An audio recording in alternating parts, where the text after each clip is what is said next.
लगातार लड़ाई लड़ते आए हैं और देश को अवगत कराते आए हैं।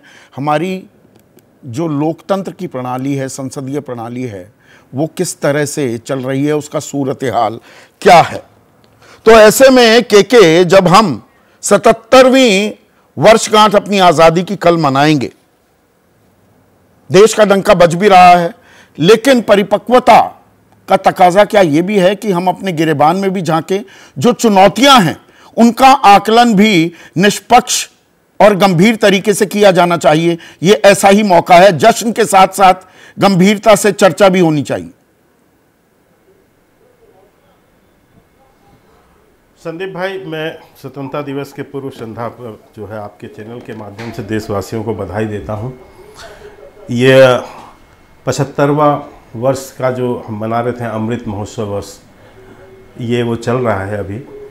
आपने बिल्कुल ठीक कहा, जो भी सफल व्यक्ति होता है जीवन में, वो यदि अपने वर्तमान का आकलन न करे और अतीत से सीख न ले तो वह आगे भविष्य अपना सुनहरा नहीं कर सकता। ये बिल्कुल सत्य है और वर्तमान का आकलन हमेशा अपना करते ही रहना चाहिए यदि बड़े लक्ष्य को हमें पाना है। आपने अभी कहा कि चुनौतियां, बिल्कुल, जब भी हम एक ऊंचाई पर जाते हैं और हमें शिखर की तरफ बढ़ना पड़ता है तो जो कठिनाइयां हैं वो बढ़ती चली जाती हैं, आसान नहीं होता। यदि हम ये लक्ष्य भारत के प्रधानमंत्री श्री नरेंद्र मोदी जी ने लक्ष्य सामने रखा है कि 2047 में भारत एक विकसित राष्ट्र के रूप में उभरे विश्व पटल पर, तो निश्चित रूप से यदि हम उसकी तरफ जब कदम बढ़ाएंगे तो कठिनाइयाँ, चुनौतियाँ तो सामने रहेंगी। यदि हम जो आज विश्व की 5वीं अर्थव्यवस्था है, यदि हमें तीसरी अर्थव्यवस्था बनना है तो स्वाभाविक रूप से चुनौतियाँ बहुत हैं हमारे सामने। पर वही अच्छा व्यक्ति है, वही देश जो है इसको जीतता है जो इन चुनौतियों को गंभीरता से लेता है और इसका एक समाधान निकालता है, और समाधान निकाल के जो है देश को आगे बढ़ाता है। 140 करोड़ इस देश की जनता जब ये मान के चलती है, मुझे याद है प्रधानमंत्री जी का पहला लाल किले से जो उनका भाषण था, उसमें उन्होंने 2 बातें कही थी जो अभी आपने जिक्र भी किया। देखिए, 70 साल स्वतंत्रता के जो 77 साल है उसमें सभी का योगदान रहा है। उन्होंने बड़ी स्पष्टता से स्वीकारा था इस देश में कि सभी का योगदान रहा है। पर दिक्कत क्या है?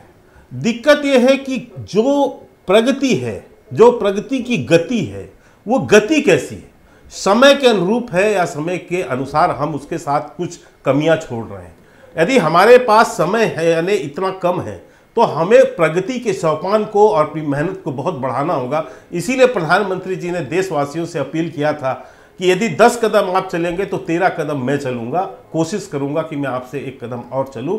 यदि 1 कदम आप चलेंगे, 1 कदम हम चलेंगे। यदि आप 13 घंटे काम करेंगे तो मैं 15 घंटे काम करूंगा, और लेकिन हम देश को आगे लेके जाएंगे।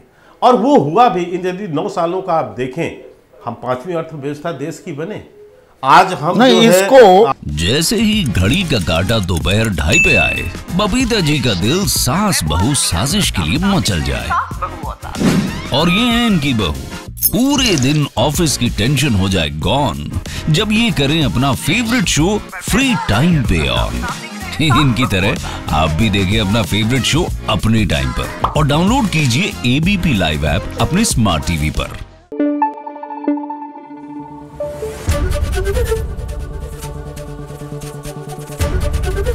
ABP न्यूज आपको रखे आगे।